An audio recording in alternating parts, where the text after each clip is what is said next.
अस्सलाम वालेकुम beautiful people, welcome back to my channel. घर के सारे काम कंप्लीट हो चुके हैं तकरीबन, लेकिन इस घर में जो वॉशरूम है ना वो अच्छा खासा बड़ा है।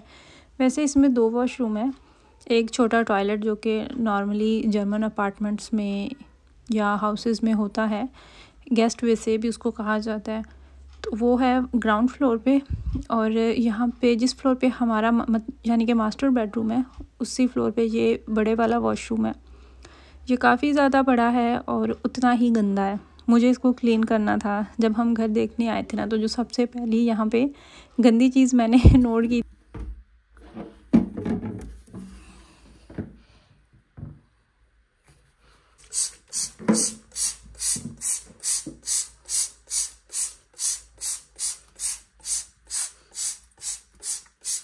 थी, वो यही वॉशरूम था। जब हमारा ओके हो चुका तो मैं यही सोचती थी कि मैं इसको कैसे क्लीन करूँगी। अच्छा, ये वाले दोनों स्प्रे मैंने यूज़ किए थे। इनकी मदद से मैंने इसमें जितनी भी फंगस थी, जितनी भी शिमल थी, वो सारी रिमूव की कोशिश की और काफ़ी हद तक मुझे उसमें कामयाबी भी मिली। मेरा तकरीबन, अगर मैं आपको सच बताऊँ ना, तो आधा दिन मेरा इसी में निकल गया था।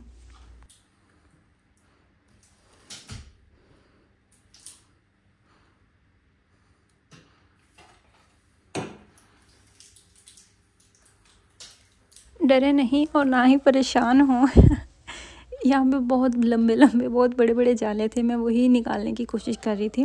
अच्छा, पहले जो मैंने दीवारें और जाले साफ़ करने के लिए एक छोटा सा ब्रश रखा हुआ है, जिसको मैंने उसके सामने अटैच किया हुआ है। वो यहाँ पे जितने भी ऊंचे छत होते हैं ना, वो इतने ही होते हैं कि आप आसानी ज़मीन पे खड़े हो गए तो जाले निकाल सकते हैं, दीवारें आप अपनी क्लीन कर सकते हैं, कोई एक्स्ट्रा से आपको ज़रूरत नहीं होती। लेकिन इस घर की जो छतें हैं वो बहुत ऊंची हैं, बहुत ज़्यादा एक्स्ट्रा ऊंची हैं।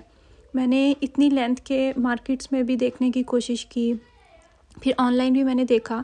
तो ऑनलाइन एक तो मुझे मेजरमेंट समझ नहीं आ रही थी, फिर ये कि मुझे इंतज़ार भी करना पड़ना था, तो इसलिए फिर मैंने सोच सोच के मैंने देसी जुगाड़ लगाया। मैंने जिसे हम जो आप कह लें कि वेट पैड होता है, जिससे हम पोछा लगाते हैं, मोपिंग करते हैं, तो वो 2 तरह के होता है। एक तो गुलाई में होता है और एक थोड़ा लंबा होता है, वाइपर की जैसे। तो जो मेरे पास लंबा था ना, वाइपर की शेप का, उसके सामने मैंने उसको अटैच किया और फिर नीचे मैंने सीढ़ी रखी, और वो भी बहुत मुश्किलों से छत तक पहुंचा। और सबसे पहले मैंने वॉशरूम को, खैर मैंने स्प्रे किया जहाँ पे नहाते हैं बाड़वाने। उसके बाद फिर मुझे उसका इंतज़ार करना था, तो तब तक मैंने सारे जाले निकाले। फिर मैंने यहाँ पे जितनी भी ये इसकी अच्छा खासा बड़ा मिरर लगा हुआ है, इसको क्लीन किया। ऐसे लगता था जैसे सदियों की यहाँ पे मट्टी जमी हुई है, पता नहीं कितने अरसे का घर ये बंद है।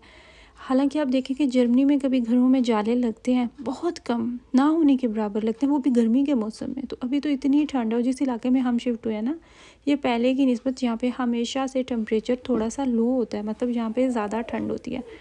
तो जाले खैर मैंने काफ़ी क्लीन कर लिए हैं 60-70% तक, लेकिन रोज़ मेरी कहीं ना कहीं नई नज़र पड़ जाए।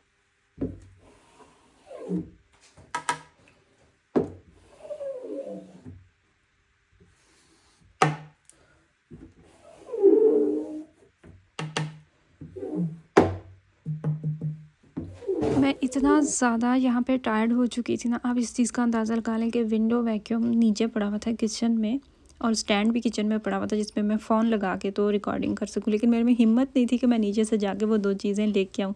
बस मैं जल्दी जल्दी लगी हुई थी कि मेरा काम ख़त्म हो जाए।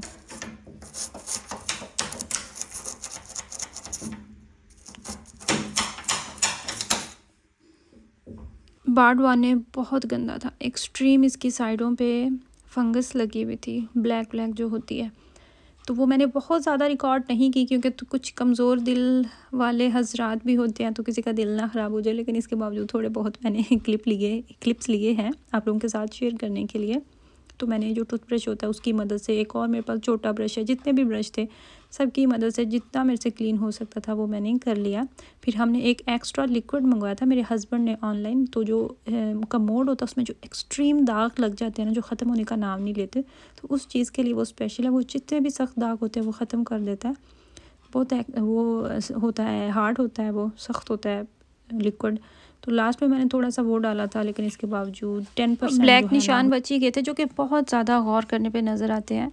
वरना तो मैंने बहुत अच्छे से क्लीन कर लिया था और मैं इतनी सेटिस्फाइड थी ना, मैंने शुक्र अदा किया अल्लाह ताला का कि मैंने इतनी मेहनत की, मुझे उसका फल मिला। जो पानी के निशान कतरे जम जाते हैं वो इस पे बहुत ज़्यादा थे, लेकिन यहाँ पे देखें सब कुछ क्लीन हो चुका है, एक सिंगल भी पानी का निशान नहीं है। दीवारें इसकी मैंने जितनी वो कर सकती थी क्लीन की है। यहाँ पे थोड़ा थोड़ा सा इसका पेंट निकला हुआ है, तो वो टाइम के साथ साथ चीज़ें जो थोड़ी बहुत रिपेयरिंग करने वाली है, या जो फाइनल टचेस होते हैं वो बाद में हम करेंगे।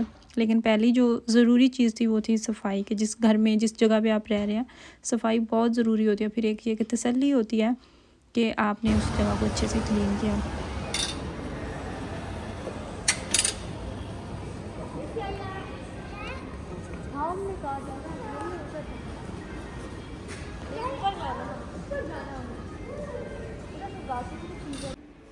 ये वाला टेबल हमें पसंद आ रहा है, ये वाला या फिर ये वाला।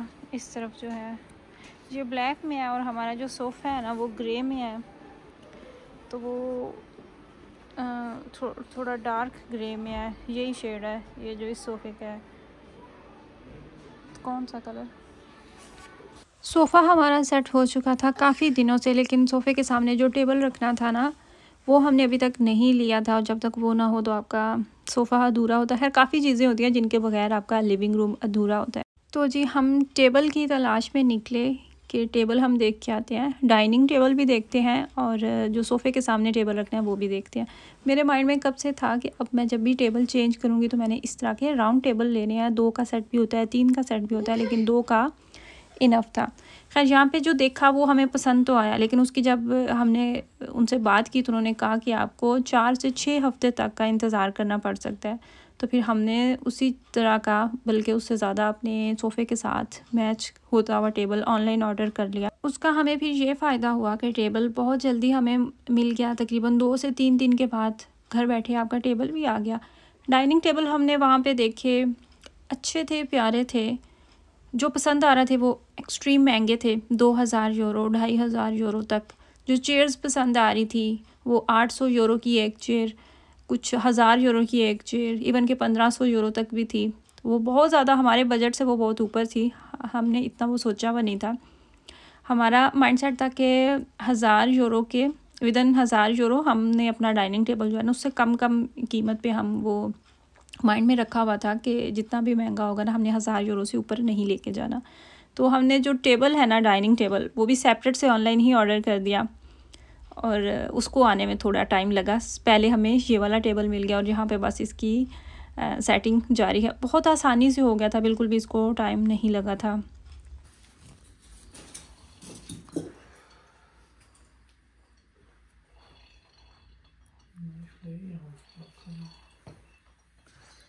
इसमें कटर कोई नहीं। माइंडसेट तो यही है कि रमज़ान से पहले पहले चीज़ें ख़त्म कर लें, काम ये एटलीस्ट शॉपिंग वाला और सेटिंग वाला हो जाए कंप्लीट।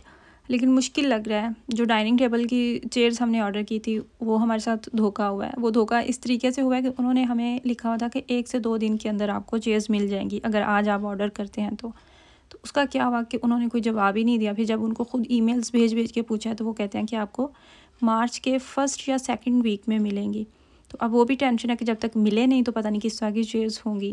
खैर वो अभी देखते हैं क्या बनता है। आई होप कि आपको वीडियो अच्छी लगी हो, दुआओं में याद